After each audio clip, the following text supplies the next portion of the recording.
Good afternoon student. तो आज हम करेंगे सिंप्लेक्स मेथड। सिंप्लेक्स मेथड का ये क्वेश्चन करेंगे। सिंपल सा क्वेश्चन है जिससे आपको थोड़ा बहुत उसका प्रोसीजर समझ आ जाएगा। अब इसमें गिवन क्या है कि maximum z equal to 3x1 plus 2x2 और कंडीशंस क्या क्या हैं उसकी, x1 plus x2 less than equal to 4, x1 minus x2 less than equal to 2, x1 and x2 greater than equal to 0। ये इसकी कंडीशंस हैं, ये दो।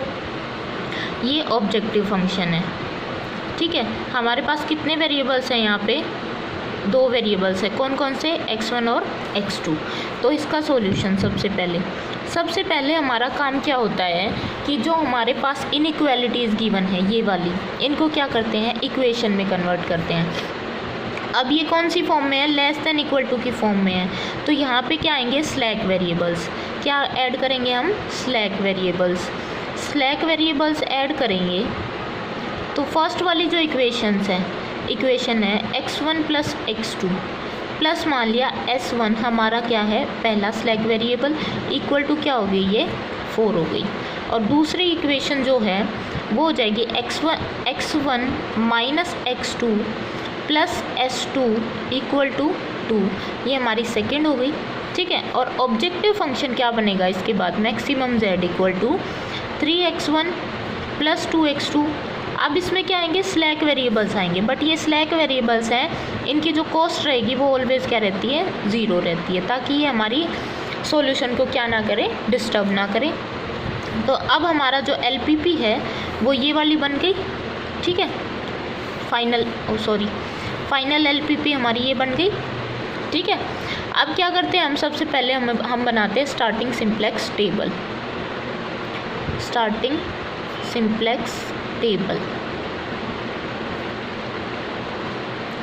अब स्टार्टिंग सिंप्लेक्स टेबल में सबसे पहले हमारे पास क्या आता है, बेसिक वेरिएबल्स आ गए। उसके बाद क्या आता है हमारी कोस्ट C, जिसको हम CB भी लिखते हैं। और यहाँ पे क्या आता है हमारा XB, जो अवेलेबिलिटी है वो वाली। ये CB कॉस्ट किसकी होती है, बेसिक वेरिएबल्स की। बेसिक वेरिएबल्स क्या होते हैं हमारे, स्लैक वेरिएबल। अब हमारे पास बेसिक वेरिएबल कौन कौन से हैं, दो हैं, S1 और S2, ठीक है। स्लैक या सरप्लस वेरिएबल हमारे बेसिक वेरिएबल होते हैं। उसके बाद क्या आता है, हमारे जितने भी वेरिएबल हमारे पास गिवन हैं, x1 x2 S1, objective function से देखो, x1 x2 S1 S2, ये हमारे वेरिएबल्स आते हैं। यहाँ पे क्या आती है, कॉस्ट आती है वेरिएबल्स की, CJ। तो फर्स्ट वेरिएबल की कॉस्ट क्या है, 3 है। सेकंड की क्या है, 2 है। S1 की क्या है, 0। S2 की क्या है, 0। और यहाँ हम क्या निकालते हैं, मिनिमम रेशो किसका, XB का, किसके साथ, XK के साथ, ठीक है। XK क्या होता है हमारा, XK होता है इनकमिंग वेक्टर, ठीक है।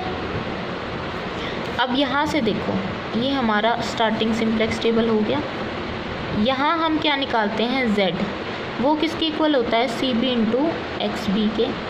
यहाँ क्या निकालते हैं, डेल्टा J, जो क्या होता है, ZJ माइनस CJ, जिसको हम क्या लिख सकते हैं, CB XB माइनस CJ, ठीक है, ये लिख सकते हैं।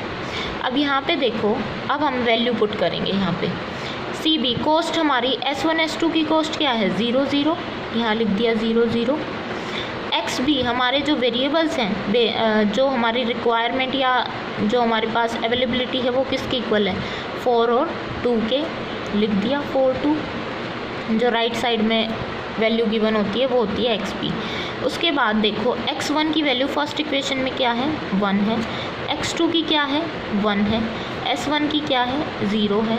और S1 की क्या है, 1 है। S2 नहीं है तो 0 है। सेकेंड इक्वेशन में x1 का कोफिशिएंट क्या है, 1। x2 का क्या है, -1। S1 नहीं है तो 0, S2 है तो 1। ये पता चल गया। अब इसके बाद हम डेल्टा J निकालते हैं। डेल्टा J मतलब यहाँ पे क्या आएगा, डेल्टा 1 किसके इक्वल होता है, CB। अब देखो डेल्टा 1 की वैल्यू निकालते हैं हम, डेल्टा 1 इक्वल टू, ये जो CB है, सी बी का मल्टीप्लिकेशन किसके साथ, x1 के साथ, C B into x1 minus क्या आता है, सी जे। अब देखो क्या वैल्यू बनेगी इसकी, सी बी 0 इंटू 1, ठीक है, प्लस 0 इंटू 1, ठीक है, ये सी बी इंटू x1 आ गया, ये वाली टर्म ये आ गई, माइनस सी जे की वैल्यू क्या है, 3 है। तो यहाँ से देखो ये कितना आ जाएगा, -3। तो डेल्टा 1 कितना आया, -3 के इक्वल। अब हमें पता है कि हमें जब हम स्टार्टिंग सिंप्लेक्स टेबल की जो फर्स्ट वाली टर्म निकालते हैं, फर्स्ट टाइम जब डेल्टा जे निकालते हैं, तो वो हमें इस तरीके से कंप्यूट करने की ज़रूरत नहीं है, क्योंकि यहाँ पे इनकी कॉस्ट क्या है, 0 0। तो हम डायरेक्ट लिख सकते हैं, क्योंकि 0 को इनके साथ मल्टीप्लाई करेंगे तो ऑब्वियसली 0 आएगा। तो हम डायरेक्टली क्या लिख सकते हैं, इस सी जे की नेगेटिव टर्म यहाँ पे लिख सकते हैं। तो ये दूसरा डेल्टा 2 क्या आ जाएगा, -2, ये क्या आ जाएगा, 0 0, ठीक है। अब इसके बाद हम देखते हैं हमारा ऑप्टिमम सॉल्यूशन आया या नहीं आया। ऑप्टिमम सॉल्यूशन कब आता है, जब हमारे सारे delta j greater than equal to क्या हो जाए, 0 हो जाए। बट यहाँ पे तो ग्रेटर देन इक्वल टू 0 नहीं है, यहाँ पे तो नेगेटिव टर्म है। तो नेगेटिव टर्म है तो यहाँ पे जो सबसे ज़्यादा नेगेटिव है, मोस्ट नेगेटिव हमें जो दिख रहा है, -3, ठीक है। ये हमारा क्या हो जाता है, इनकमिंग वेक्टर। ये इनकमिंग वेक्टर हो गया, ठीक है। अब ये इनकमिंग वेक्टर -3 किसके कॉरस्पॉन्डिंग है, x1 के, x1 इनकमिंग वेक्टर हो गया। बट ये किसकी जगह पे आएगा, इस बेसिक वेरिएबल में किसको रिप्लेस करेगा, ये हमें फाइंड आउट करना है। ये फाइंड आउट कैसे करते हैं हम, मिनिमम रेशियो से। मिनिमम रेशियो देखो, अब यहाँ पे x के किसके इक्वल आया, x1 के ना, x के इक्वल टू x1 आया। तो यहाँ पे देखो 4/1, 2/1, तो मिनिमम कौन सा है, इनमें से मिनिमम रेशियो ये है, ठीक है। इसके कॉरस्पॉन्डिंग लीडिंग एलिमेंट क्या बन रहा है, 1 बन रहा है। और ये किसके कॉरस्पॉन्डिंग है, S2 के। तो यहाँ पे जो हमारा S2 आया वो क्या बनेगा, आउटगोइंग वेक्टर।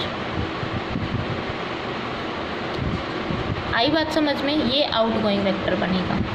अब हम क्या देखते हैं कि ये जो लीडिंग एलिमेंट होता है ये आउटगोइंग वेक्टर है, और इसकी जगह पे कौन सा आएगा, x1 आएगा। अब हम क्या देखते हैं कि ये जो लीडिंग एलिमेंट है ये यूनिटी होना चाहिए, और इसके ऊपर नीचे जितने भी एलिमेंट्स हैं कॉलम में, इस कॉलम में वो क्या होने चाहिए, 0 होने चाहिए। अब ये तो ऑलरेडी यूनिटी है, तो इसमें तो हमें कोई भी आइटरेशन लगाने की ज़रूरत नहीं है। बट ये यूनिटी नहीं है, तो इसको 0 कैसे करेंगे, इस वाली रो को इसमें से सब्ट्रैक्ट कर देंगे। तो 1 - 1 क्या हो जाएगा, 0 हो जाएगा। वो देखो कैसे करेंगे, ये XB है, x1 x2 s1 s2, ठीक है। तो ये टर्म क्या बनेगी, 4 - 2, 1 - 1, 1 माइनस है तो ये क्या हो जाएगा, प्लस, 1 - 0, 0 - 1, और ये टर्म क्या थी हमारी, 2 1 -1 0 1। तो ये कितना बन गया, 2, ये हो गया 0, ये हो गया 2, ये हो गया 1, ये हो गया -1, ठीक है। तो अब हमारी जो बेसिक वेरिएबल, जो हमारी दोबारा से जो सिंप्लेक्स टेबल आएगी वो क्या आएगी, basic variable CB XB x1 x2 s1 s2। यहाँ पे बेसिक वेरिएबल में अब देखो S1 तो रहेगा, S2 की चेंज हो गया, अब S2 बाहर चला गया, S2 की जगह पे कौन आया, x1 आ गया। यहाँ पे S1 की तो कॉस्ट 0 ही है, x1 की कॉस्ट क्या है, देखो x1 की कॉस्ट क्या है, 3 है, तो ये 3 आ गई यहाँ पे। XB हमारे भाई, XB अब यहाँ से ये जो टेबल आई थी ये इम्प्रूव्ड टेबल है, ये वैल्यू हम यहाँ पे पुट करेंगे। XB 2 2 0 2 1 -1 1 -1 0 1, ये आ गया। अब हम फिर से क्या निकालते हैं, Z, 0 × 2 0, 3 × 2 6, Z कितना आया, 6 के इक्वल। यहाँ से क्या निकालेंगे, डेल्टा जेज निकालेंगे, तो क्या आएगा, 0 × 0 0, प्लस 3 इंटू 1 3, और ऊपर क्या था, इनकी कॉस्ट क्या क्या थी, इसकी 3 थी, इसकी क्या थी, इसकी 2 थी, इसकी 0, इसकी 0। तो यहाँ पे देखो डेल्टा 1 की वैल्यू, ये इस वाले डेल्टा 1 की वैल्यू क्या आएगी, 0 इंटू 0 प्लस 3 इंटू 1 माइनस सी जे माइनस 3, तो 3 इंटू 3 3, ये कितना हो गया, 3 माइनस 3 0, तो डेल्टा 1 कितना आया 0। इसी तरीके से डेल्टा 2 कितना आएगा, 0 इंटू 2 प्लस 3 इंटू माइनस 1 कितना हो जाएगा, माइनस का 3, ये क्या है माइनस का 2, तो कितना आ गया, माइनस 3 माइनस 2 माइनस 5 आ गया। तो डेल्टा 2 की वैल्यू कितनी आ गई, माइनस 5। अब यहाँ से डेल्टा 3 की वैल्यू क्या आएगी, 0 इंटू 1 0, 3 इंटू 0 0 0, ये भी 0, ये 3 माइनस 1, 3 इंटू 1 माइनस 0 कितना आएगा, 3 आएगा। ठीक है, तो ये डायरेक्ट निकल जाएंगी। अब यहाँ पे देखो क्या सारे डेल्टा जे हमारे ग्रेटर दैन इक्वल टू 0 हैं, नहीं है, क्यों, क्योंकि सेकंड वाला हमारा माइनस 5 है। तो ये अब ये जो x2 है ये इनकमिंग वेक्टर हो जाएगा, पर किसकी जगह पे, वो निकालने के लिए हम क्या करते हैं, रेशियो निकालते हैं। अब मिनिमम रेशियो किसकी कॉरस्पॉन्डिंग निकलेगी, xb डिवाइड बाई x2, क्योंकि अब हमारा इनकमिंग वेक्टर क्या है, x2।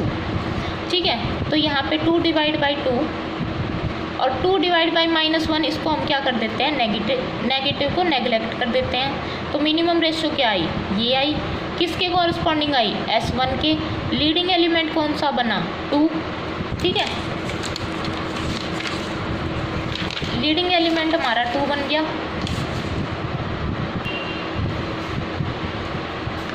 अब क्या करना है, इसको यूनिटी करना है।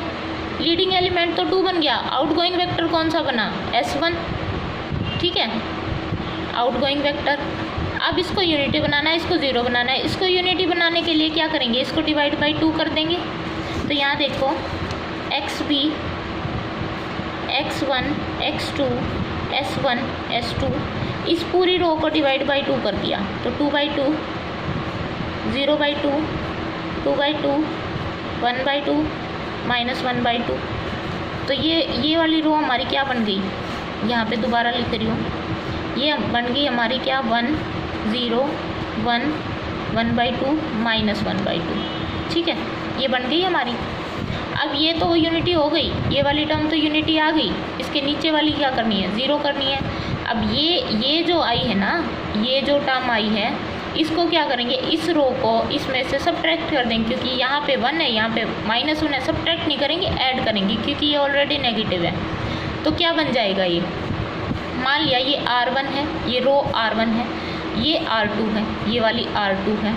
तो कैसे करेंगे, R1 प्लस R2 कर देंगे, क्या होएगा, यहाँ पे देखो 2 प्लस 2, ये वाली है R1, ये वाली 2 प्लस 1 3, 0 प्लस 1 0 नहीं 1, 1 माइनस 1 1 माइनस 1 0, और ये क्या बनेगी, 0 प्लस 1 बाई 2 1 बाई 2, और क्या आएगा, माइनस का 1 बाई 2 प्लस का 1 कितना आ गया, 1 बाई 2 पॉजिटिव आ गई।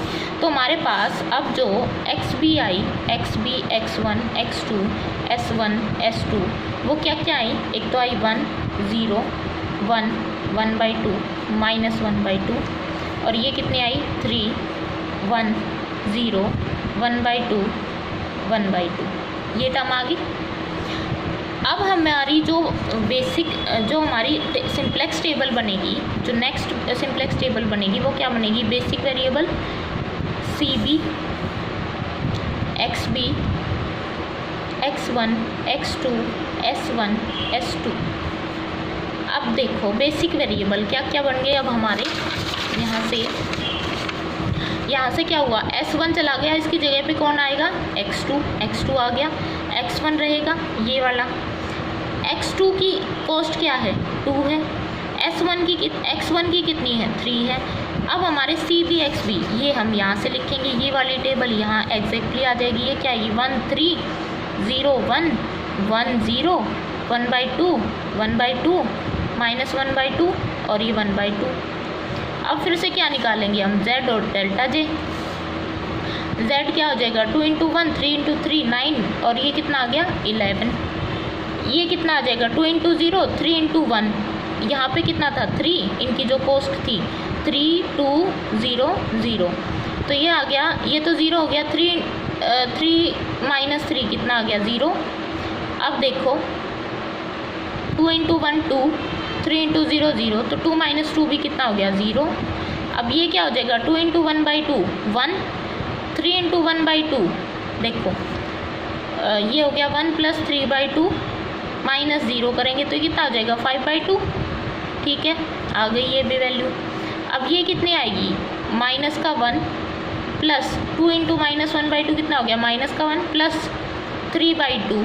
अब यहाँ से कितना आ गया ये माइनस का 2 प्लस 3 डिवाइड बाई 2 मतलब कि 1/2। अब ये सारे डेल्टा जे हमारे क्या है ग्रेटर देन इक्वल टू 0 हैं। इसका मतलब क्या है कि हमें ऑप्टिमम सॉल्यूशन मिल गया है। ऑप्टिमम सॉल्यूशन मिल गया क्या क्या कि हमारा जो z है उसकी वैल्यू क्या आएगी 11 आएगी, x1 की वैल्यू क्या आएगी 3 आएगी, x2 की वैल्यू क्या आएगी 1 आएगी। ठीक है, अब ये वैल्यू, ये जो वैल्यू आई है इसको सेटिस्फाई करा के देखो, ये जो वैल्यू आई है इनको हम अपने ऑब्जेक्टिव फंक्शन में पुट करके देखेंगे।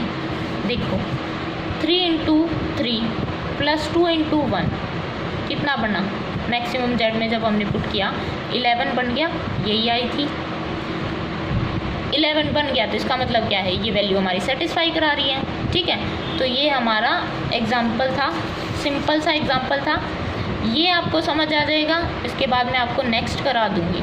ठीक है।